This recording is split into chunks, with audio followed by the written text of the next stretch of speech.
So guys, let's create a new project. Tab on top left corner, select the folder where you have your files.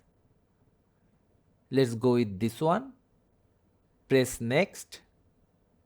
So how to apply ink transition or opening is really simple. Select the PIP layer, photos. Here we have a overlay file. You can download it from the video description. Select fill to cover the full screen. Let's see what we have. Now go to blending and select multiply. Finally, go to speed, regular, and reduce or increase the speed to control the duration of the effect. And we are done. So thank you guys for watching. Have a good day.